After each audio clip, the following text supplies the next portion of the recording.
watching the Bulldog Brewhouse Podcast.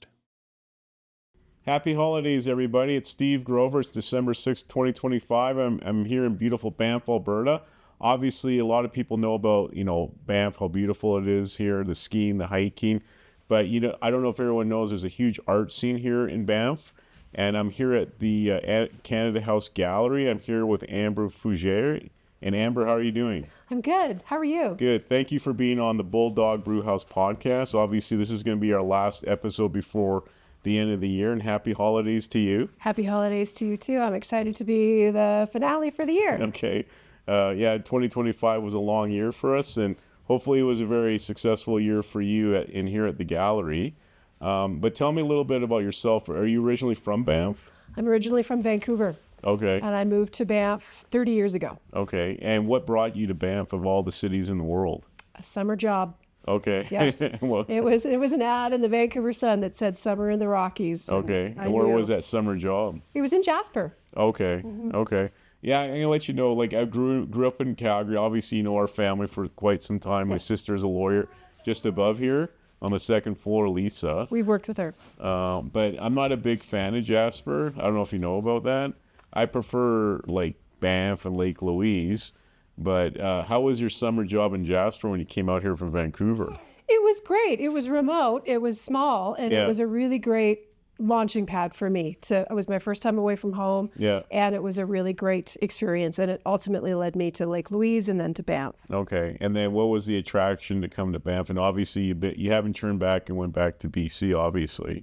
I did for a winter or two, but I knew that this was going to be home. Okay. Yeah. All right.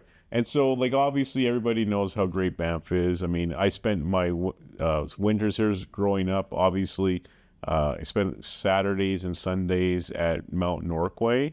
And, at the time I was skiing every weekend. We were part of Nancy Green little ski team. And then, I don't know if you remember Norm's Ski Hut near Chinook Center. They had a ski bus every Saturday come up here. I don't remember that. But I didn't really appreciate it because, I'd rather be at home playing with Star Wars or Lego or watching cartoons with my buddies. But when you look back at it now, how it was a benefit for me to spend every weekend up here skiing. Mm-hmm.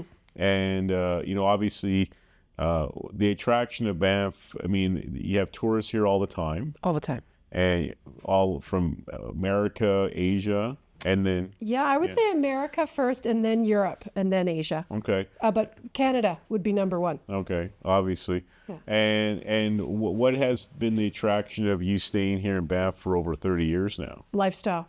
And what's the lifestyle here? The lifestyle here is very outdoors. You can be very athletic, or you can be very much into the art scene, and in more recent years, very much into the food scene, because the food scene in Banff has really taken off. Okay. And we had just a nice dinner just recently at Maple Leaf tonight. Excellent. A nice steak dinner. We had some good desserts.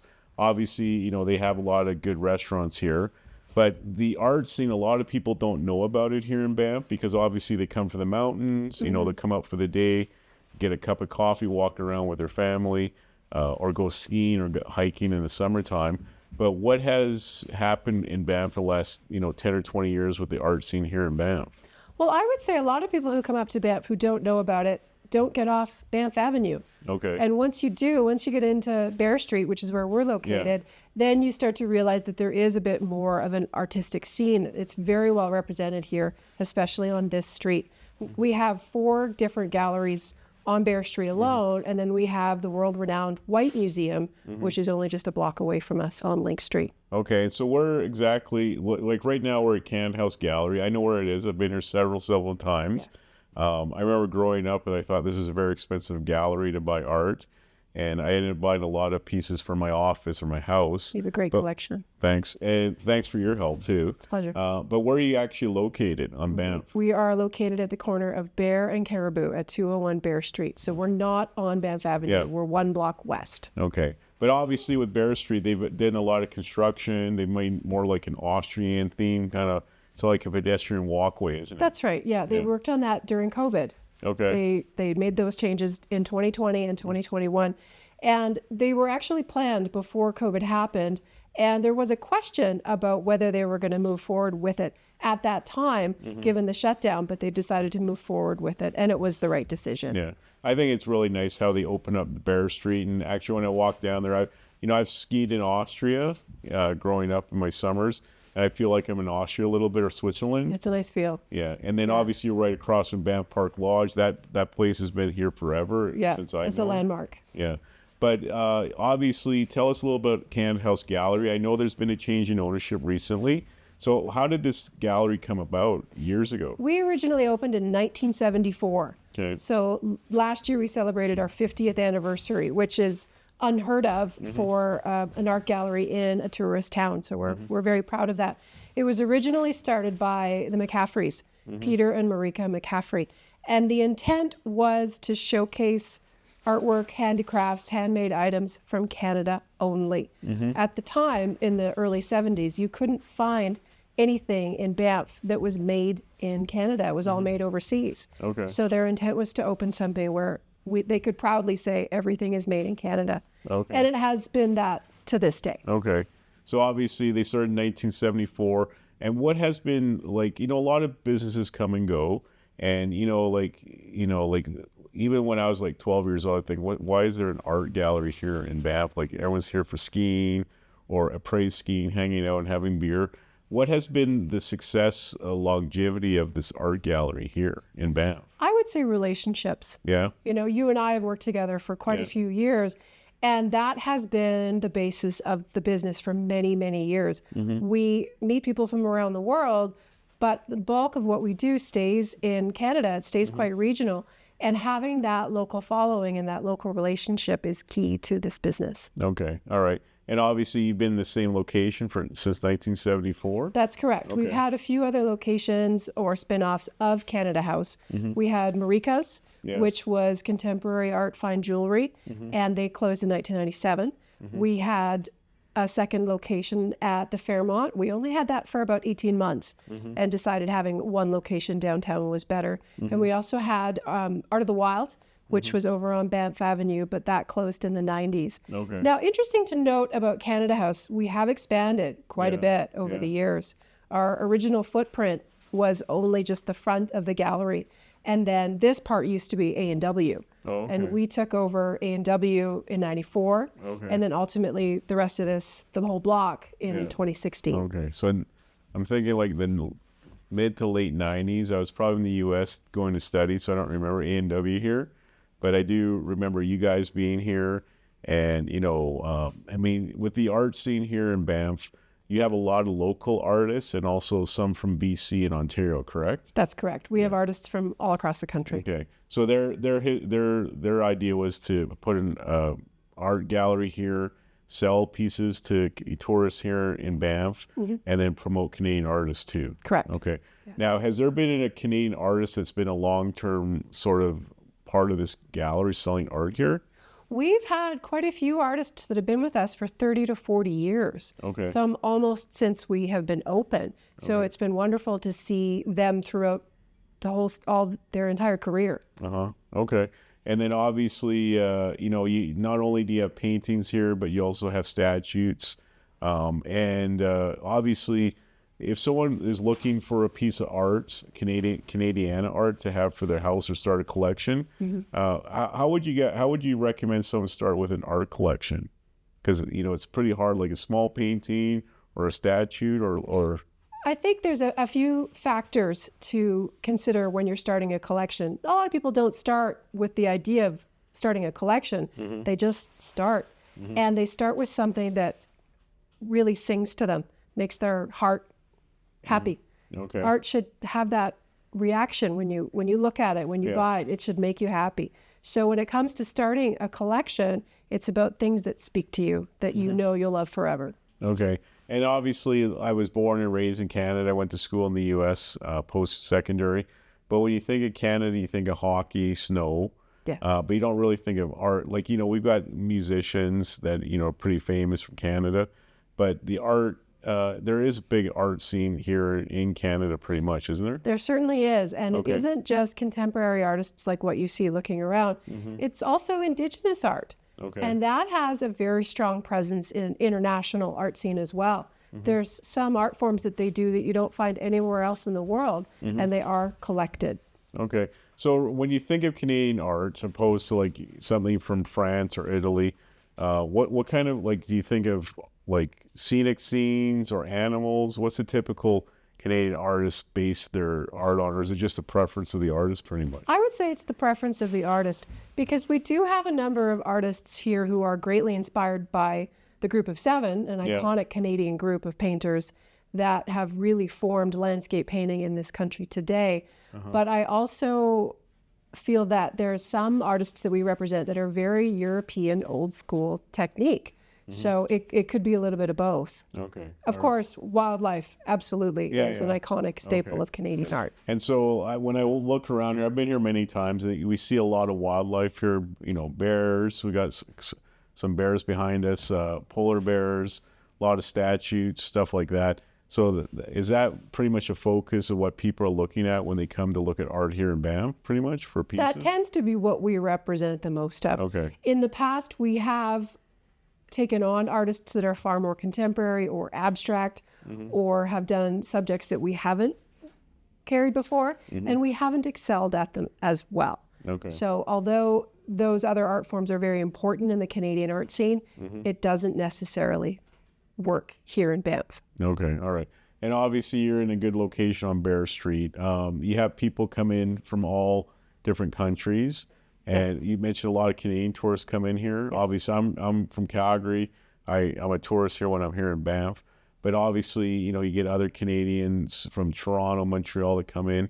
What's the people's initial reaction when they come into your gallery here in Banff?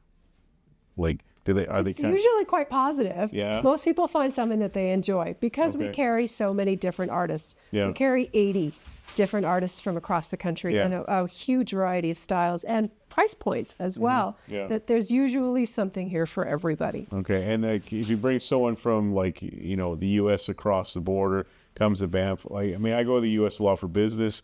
So now half the plane is full of Americans coming to Banff when they land in Calgary, and they obviously staying here hiking or skiing, and they walk into the Canada House Art Gallery. What's their first impressions of it, the American perspective?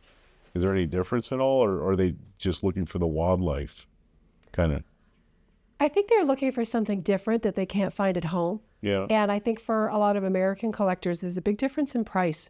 A lot of Canadian art is a different price point than what you would find in American galleries. Yeah. Often it's a fair bit lower. Oh yeah, yeah. Well, I've seen some art in, like, New Orleans and New York, and the prices are astronomical compared to what you guys have. But and obviously you get, you know, tourists come from Asia, China, Japan.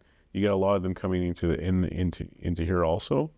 Not so much. Not so many? No, we don't really have a big presence of buyers or tourists or anybody coming in from that part of the world. What about European? Absolutely. Okay, and they usually come in, and what's their first impression? They're looking for a big piece of art with a bear on it, or they're just looking to see that attracts their eye?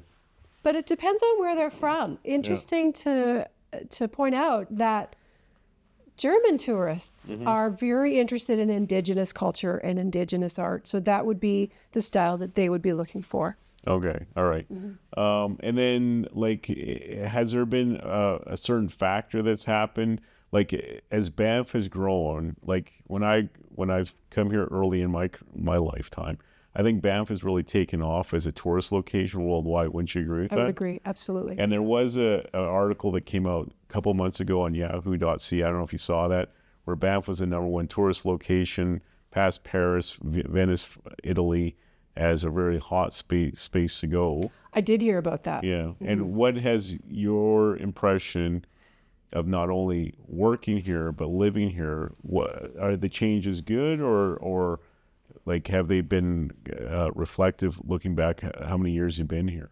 Well, there has certainly been a change. Yeah. It has been very interesting to watch over the years how many people come to Banff, when they come to Banff, and how they come to Banff, whether they're in their own car, a rental car, or coming by a big tour bus. When I first moved here, a lot of people came to Banff by tour bus. So yes, there was a lot of people, but there wasn't the same kind of vehicle traffic that we're experiencing today. More and more people are coming to Banff today in a vehicle, in a private vehicle. So that does lead to a lot more congestion. Yeah. And because Banff is we've reached build out. We cannot Yeah. grow anymore being in a national park. Yeah. Our road system cannot grow. Okay. So it does lead to a lot of vehicle congestion. So talk a little bit about that, because there is a difference between Banff and Canmore.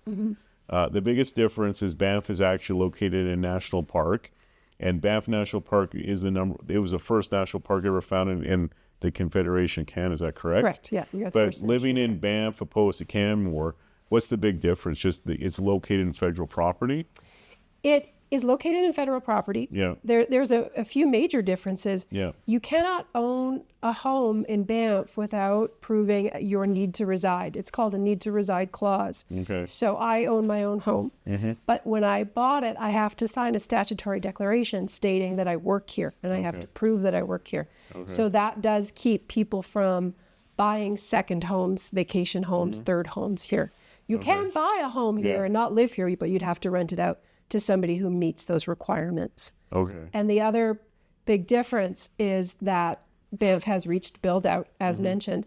So we're not able to grow our footprint, and we're not able to grow by height. We can only redevelop on already existing developed land. Okay. And that's per Parks Canada. So, I mean, like, obviously Banff has exploded in popularity wise Yes. across the world. And are you seeing a lot of tourists coming across from other countries now? Like, obviously America, Canada, Europe, Asia. Have you seen more and more tourists coming every summer, sort of?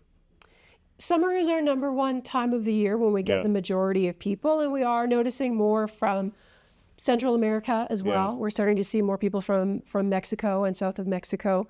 I would say, though, the countries that you've listed are still the number one countries that come here. Okay. And what is the population of Banff? Can it keep on growing, or just build out is limited? That's a little bit tricky because without having opportunity for growth, it's hard to have more people. But because we're able to redevelop existing developed land, it does allow for density. So the actual population of Banff is growing. I think the last census was around 9 or 10,000. It's not a lot of people. Yeah. But we host nearly 5 million people a year. So it can feel very busy at times, but the actual population is around 10,000. Okay. And can Banff keep on growing population-wise, or is there a cap how many people can live here? In theory, there's a cap on how many people that can live here, but I think that's expanding. Okay. And where do you think that's going in the next 10 years with Banff's popularity? Well, with the growth of hotels and restaurants, you need staff to work them. Yeah. So that would require more people to live here. I'm not sure. I think in the 30 years that I've lived here, it's gone from about 7,000 to 10,000. I would see maybe 12,000, but we need rooms. We need homes. We need places for those people to live. Yeah. And that is something that the town of Banff is certainly working on. There's a lot of great plans for building for more staff. Okay. So generally, obviously, you work here, reside here. I mean, Banff sounds very, when I go to the U.S., like, people all know about Banff. It's sort of like the Vale of Canada. Right. But day-to-day life, what's it like living in Banff? You know, like, because, like, I live in Calgary, and you have Chinook Center. Right. And then you've got, you're close to Okotoks, and you can go to the theaters. I mean, I know you have the Lux Theater here, which has 3 or 4 movies a week, sort of. Yes, we have the tiniest movie theater. But do you ever miss the ability the cosmopolitan feel of Calgary or Toronto, other than just living here day to day? Well, considering I moved here right out of high school, this is all I know. Okay. I have traveled around the world and been to a number of other cities in Canada and the U.S., but this is all I've ever lived. So I can't say that I missed something that I've never really experienced. Okay. Although I will say that there are certain amenities in the city that we do need. Like what? Give me an example. For example, we don't have a Chinook Mall. Okay, yeah, you have Cascade Mall. We have Cascade Mall. Yeah. And our grocery stores are limited. Yeah, IDA. They're a little bit pricey. Yeah. And for example, home furnishings. Yeah. If I wanted to buy a new bed, I would have to go either to Canmore or Calgary. So there's a lot of basic things for residents that do not exist here. Okay. And you think the long-term growth of Banff exploding internationally is good for, because it's obviously in a national park, okay? Right. National park, preservation. I mean, Canadians take very, very a lot of pride in having clean air, mountains, water, preserving our natural resources, stuff like that. Where do you think there's any negative growth that will affect that in Banff, sort of? I think the only negative growth that really happens here is congestion and the ability to enjoy places without crowds. Yeah. And that is getting harder to do because Banff is exploding in popularity, as you mentioned. And coming here and enjoying these places, these pristine, beautiful locations without hundreds of thousands of other people is getting harder to do. Yeah. Well, I've noticed, over the years, I've come here, just this past summer, we came out here for dinner and we drove around in a circle looking for parking. Eventually we parked way up there, and we had to walk 15 minutes to the restaurant. My wife wasn't very happy about it, but it is what it is. But I've seen the change. One thing I've noticed is there's, the charge for parking on the street. Yeah. Now, when did that come into effect? That came into effect a couple of years ago. Okay. And initially I was against it because I felt there's a miscommunication, I think, when it comes to coming into Banff National Park, because you pay to come into the park, but that's Parks Canada. And then when you come into the town of Banff, you pay to park. And a lot of people have the idea that I've already paid at the gate. Why am I paying again? But they are two different entities. And I had concerns about people feeling like it was a money grab. But now I'm finding with paid parking, it does provide for more circulation of parking spaces because people won't necessarily park there all day long. They'll park there for the necessary amount of time and then they'll move. Okay. Well, I remember the good old days coming up here in the 80s, the free parking everywhere. You could always find a parking stall. You could walk to a restaurant, walk back, and be in and out in 5 minutes. Yeah. It's sort of changed. I know there is a lineup of cars coming in. There's a big Banff sign where Norquay is. I think what would they call that? The west entrance?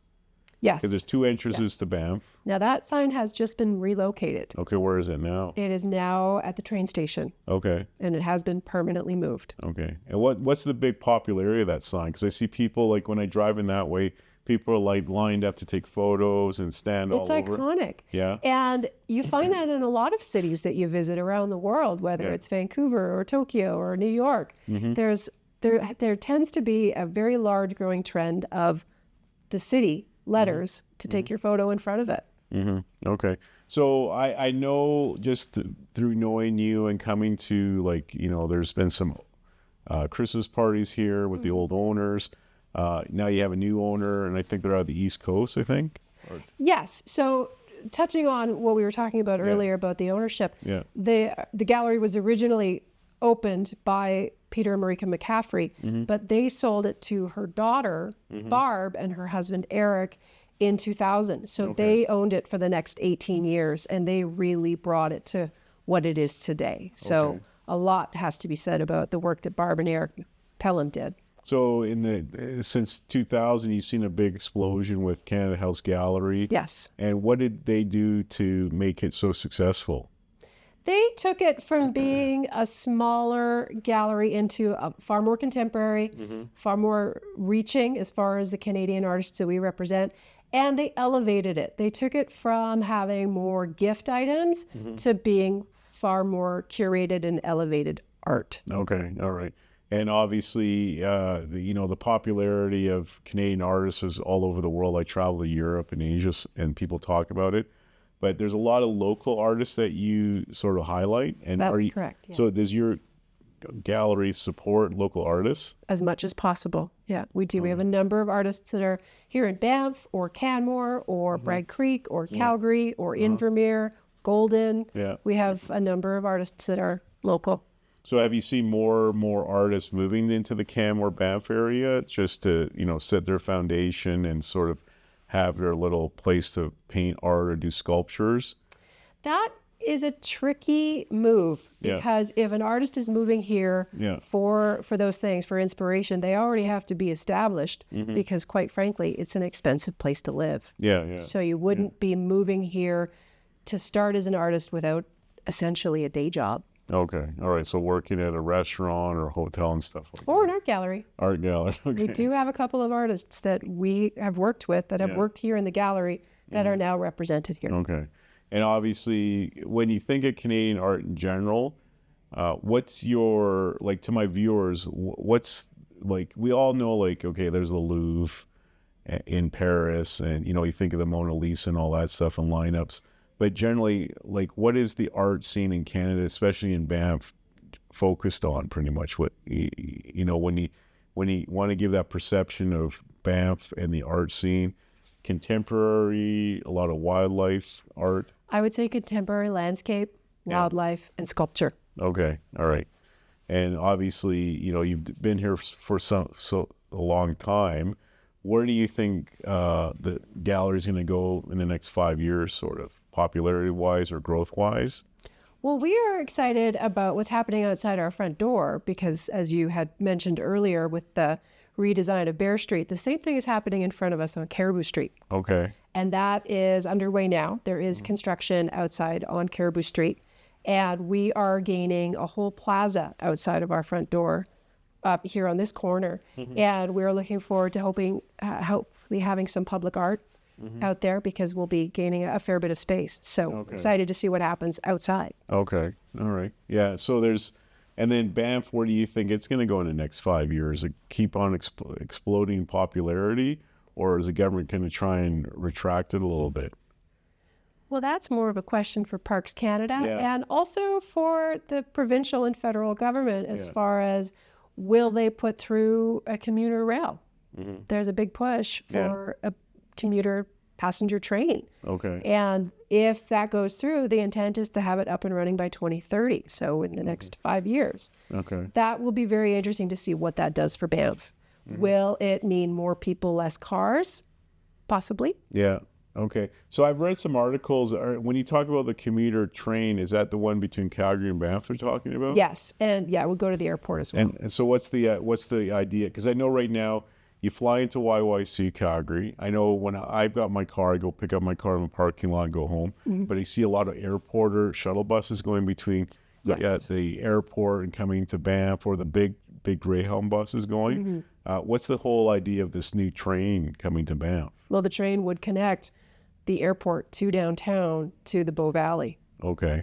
And when is it just in the planning stages right now? I think it's past that. I think that they're now pushing through to get approval from the government. They have a working relationship with the railway. They already have a train station. They have a number of things in place. But of course now it's down to, I would think, approval.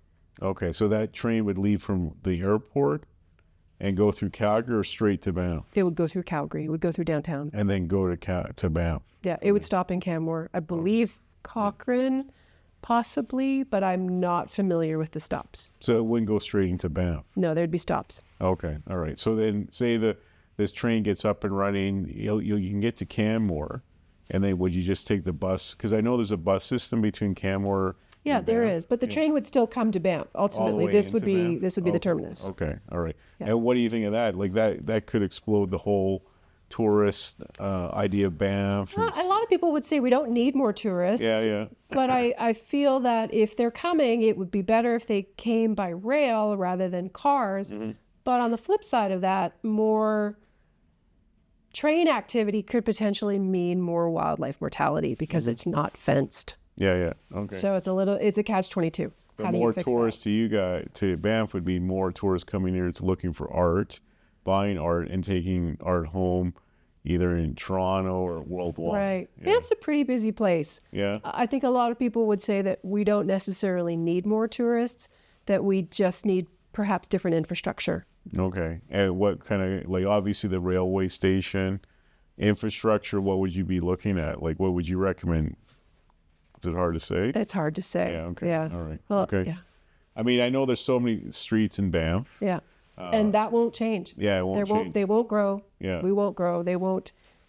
We won't expand. Even having another lane on the bridge doesn't seem to be an option. So having growth as far as accommodating for more people, I don't know how that would work. Okay. So obviously Banff is a good place to live. Yes. If you can find a job.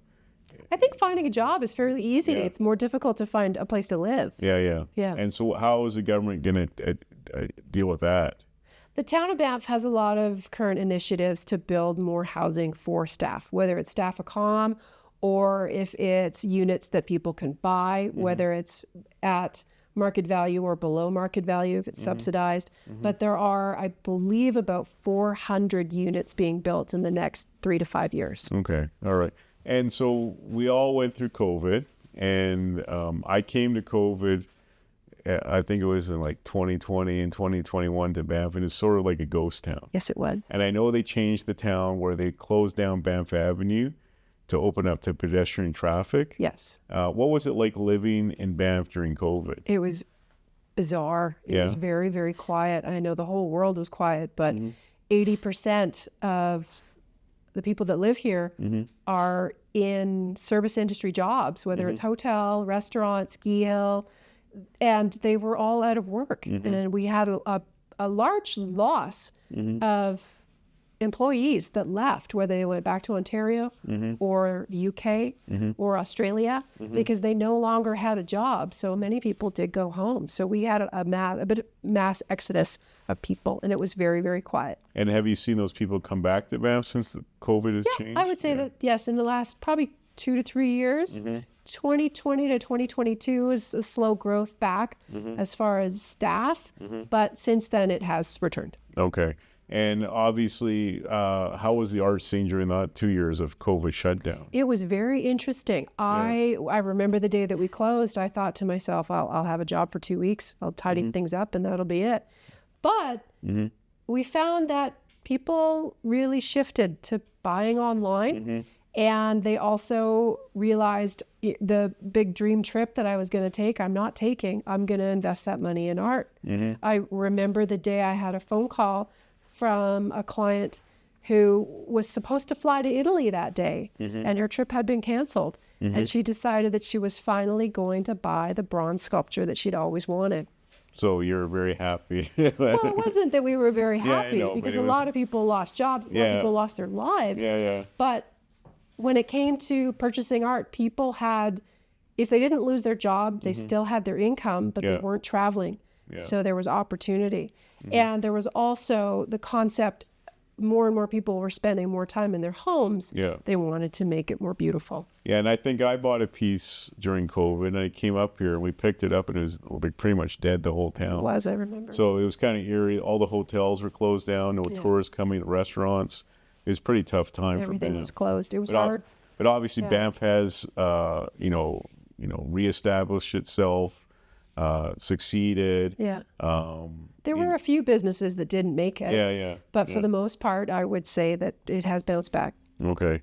And then, so, like, a lot of people, like, they want to buy art. But I, like, my own personal perspective of buying pieces from your gallery is, I think, you just don't buy it. It has to appeal to you, doesn't it? Would you agree with that? Yeah. You have to love what you're looking at on your wall. Yeah. And then what's the, like, obviously Canadian art is a big aspect with the federal government. You can get a tax write-off from it, 100% right? You're supporting Canadian artists. That's right. And then what is the longevity? Like, if someone's looking to, like, okay, I like this piece, but this is a good investment for my family, is the art scene a good area? Like, will paintings go up in value, sculpture, stuff like that, or it just depends on the artist in particular? It does depend on the artist. However, most of the artwork that we have, because we've carried those artists for years, if not decades, we have seen a big increase in the value of their work. So it is a good investment. But ultimately, any investment is only good if you go to sell it and you have a buyer. Yeah, exactly. But you always find one buyer. I think you just need that one buyer. So your own, you've been in here working for quite some time. What's the art that you value, like you appreciate? Like, not artists, but the style or something like that? I wouldn't say, I couldn't put that into a nutshell, because it's quite diverse. But I do find that the pieces that I love are things that I know when somebody's looking at it and it pulls at my heart, if they're going to take it home, then I probably should have it. And it doesn't happen a lot, because I have been here for a number of years, and you have to be selective. And so if it really sings to me, and if someone else is looking at it and contemplating buying it, then I need to give good consideration as to whether or not I would want to have it. And you obviously have a lot of local artists here. And regarding like if someone wants to get into like sculpturing or painting, it's a long haul, isn't it, to get to success? It is shorter for some than others. Yeah. But, depending on the nature of the work, we have a number of artists that are self-taught, and we have others that have formal educations, and others that have come to it through just sheer talent and a few workshops. So it depends on the style and the person. Yeah. Okay. All right. And obviously Banff is known for skiing. We've talked about the art scene. The typical tourist that you see now coming to Banff and the Lake Louise area, are they skiers, hikers, or just people traveling?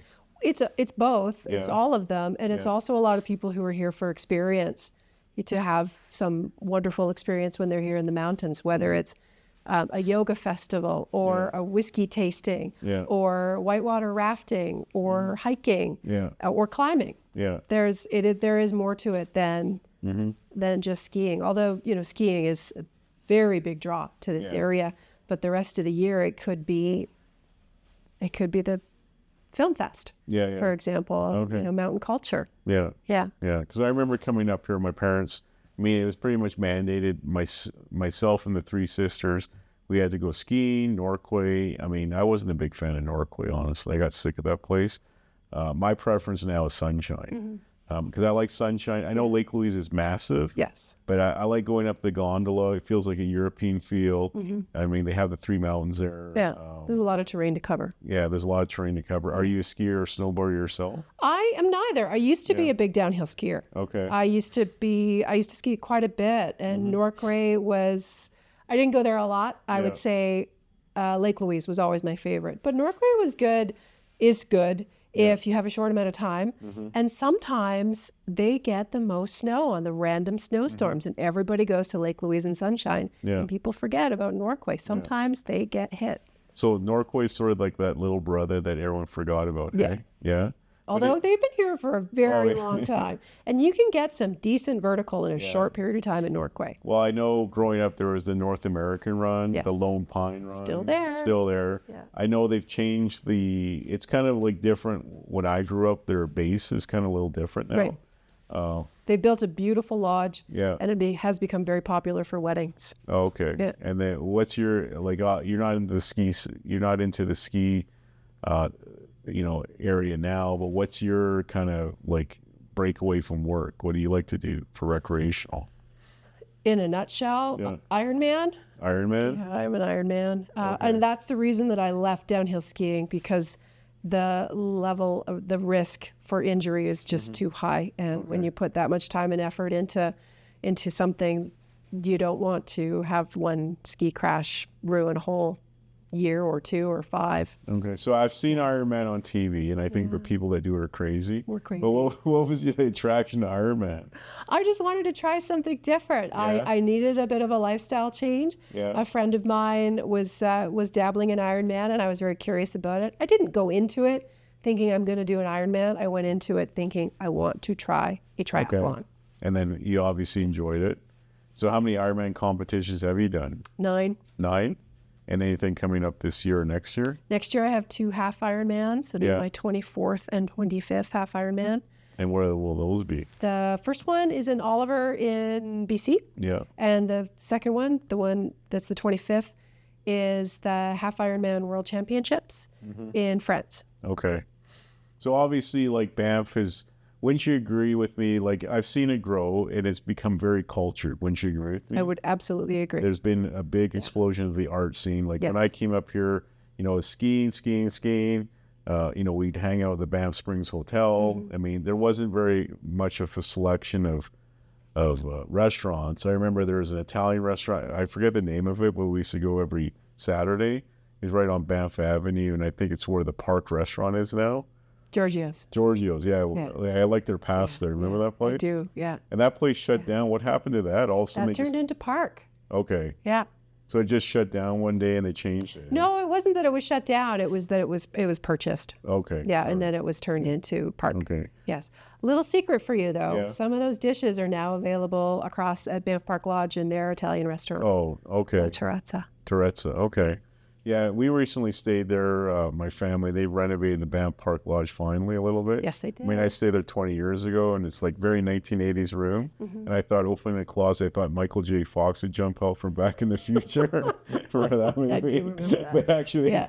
I give them compliments now for actually renovating Yeah, the rooms. they're picking it up a little. Yeah, they a are. lot actually. Yeah. It looks good. But, obviously there's been this growth of culture in Banff. Yes. The art scene, you mentioned early on in the podcast about the food scene. Yes. And there's been an explosion of new restaurants coming in just recently, the last 10 years. What is precipitated that sort of?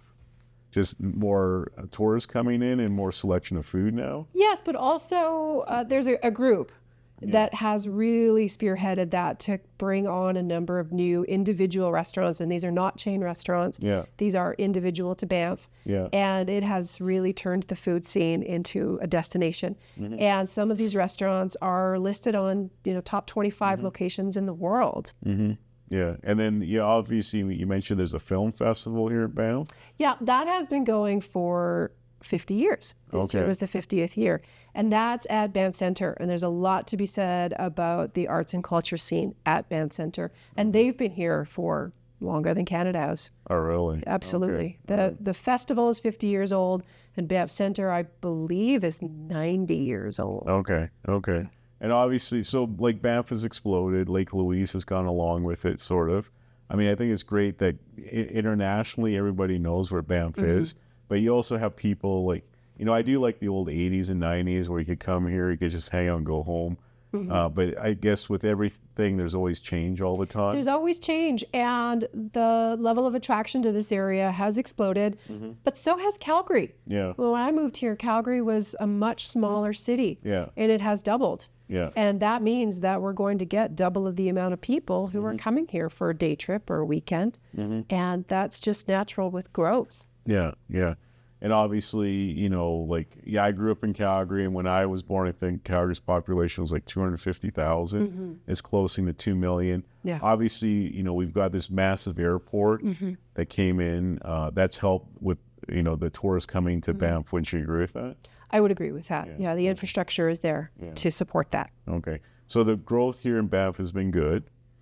I would say for the most part. I think for many tourists who come here, it is wonderful, but for many tourists who come here, they find that it is too busy. Yeah. And that it's hard to enjoy it because of the crowds. Yeah. And for individuals like yourself who are born and raised in the area, it's no longer easy to just come to Banff for an afternoon and go to Moraine Lake and go to Lake Louise. You have to plan and you have to book. Yeah. And that has left a little bit of a negative taste for many people. Yeah, but like my dad always said, change is good. And anything, you have to change with the times. And obviously you can't get a hotel in Banff for $80 anymore Canadian. No. But you can come here. I mean, it's almost like a destination place. Wouldn't you agree with that? Yes, Sort of like if you want a nice holiday, you could go to LA for the weekend or Las Vegas, or you could just come to Banff and spend three nights up here. Wouldn't you agree with that? I would agree with that. It's a pretty wonderful place. And you can go skiing one afternoon. Yeah. You go for a nice dinner, go for a whiskey tasting, and then you could come down to the Canada Art Gallery, check out your art, and buy some art. Wouldn't you agree with that? That sounds fine. Yeah. Okay. So obviously, there's benefits, and there's, the growth of Banff has been great. The culture has expanded tremendously. Yes. And in the next 10 years, do you think just Banff will just continue to grow internationally? I think the popularity of Banff is global now. I think there's a big reach around the world to come here to visit, to get that iconic photo. And I don't see that stopping. Okay. All right. And where do you see Canada House Gallery going next 5 to 10 years with the art scene here in Banff? We will continue to represent Canadian artists. Our mandate is to support artists from around the country, but also important to note that Indigenous culture and Indigenous artwork is a big component of what we do, always has been. Yeah. And that is something that we look to grow upon. So how is the Indigenous art? I've got a couple pieces in my office, obviously, and I purchased it from you. What has been the growth of the Indigenous culture art scene here in Canada? I think it has become far more contemporary, far more refined. Yeah. We used to see pieces that were perhaps Inuit or Northwest Coast that were a little bit rougher. Yeah. But now we're seeing it become far more elegant and refined and collected. Okay, and so obviously Canada's taking pride in, you know, the indigenous culture and art that we have. Has there been a certain thing that's, you know, triggered their growth at all? Maybe the federal government pushing that, or Canadian artists just being more into that area?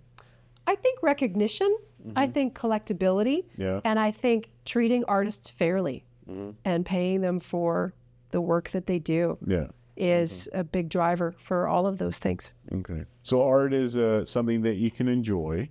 Obviously, have it in your office, have it in your house, but it also could be a long-term investment or just sort of like a pass-me-down piece to the next generation or family, eh? Yeah. Yeah. So it really, when you're looking for a piece of art, you just can't come and buy something. You have to have something that appeals to you emotionally. Wouldn't you agree with that? Yes, I would. You can just come and buy something, but Yeah. if you're going to have it forever, you have to love it. Okay, and I want to ask you this question because my sister got this a lot when she moved out here and became a lawyer. So you're living in Banff, and everyone thinks, okay, it's very, you know, very attractive to live there. Do you ever pick up your skis and just go to Norquist for half the day when you're working here, or no? No, I don't, because I don't downhill ski anymore. Yeah, I know, but However, early on though. But if we had a staff member who said on a powder day, I'm sick, Yeah, yeah. I would say, have a great time. Okay. Take some photos. But obviously, Yeah. you know, like, you know, I've got friends in LA and I say, listen, you must be going to Huntington Beach every week. So, Yeah. no, Steve, I got to slug it at the office like you. And the beach is there sort of like the Rockies are to me in Calgary. Yeah. But obviously, I mean, there's the attraction of living in Banff. Right. But, you know, you just can't pack up and go powder skiing. I mean, there's responsibilities you have to do, but there's also the attraction of having the natural beauty in Banff every day. The mountains don't get old. Yeah. And we moved here for lifestyle. That's why we're here. So if somebody wants to take the day off to go skiing, I have no problem with that. Okay, so it's not the 9 to 5 grind living here in Banff. It's not a grind. No. Okay. So it's great for you to be on the podcast. I mean, I appreciate you I know you had a busy day today, and you shut the gallery for us to come and film it. You know, what you do here is tremendous. We love your art pieces you have here. Obviously, our office enjoys having them in our office. We bring a piece of Canada and Banff to our office every day. So thank you so much. And It's a pleasure. And I will say it's collectors like you that ultimately determine the success of these artists. They can't do it without people like you. yeah, and they obviously can't do it with you and, you know, this art gallery here, you know, promoting their art and letting everyone know internationally the presence and the importance of Canadian art worldwide. Okay? Well, I wish you and your family happy holidays, all the best. Thank you, and to you too. Thank you so much. And everyone out there, you know, happy holidays. Wish you all the best for the rest of 2025. Hopefully Santa comes and gives you presents on Christmas Day, and see you all in the new year in 2026. Take care. Bye-bye. The Bulldog Brewhouse Podcast.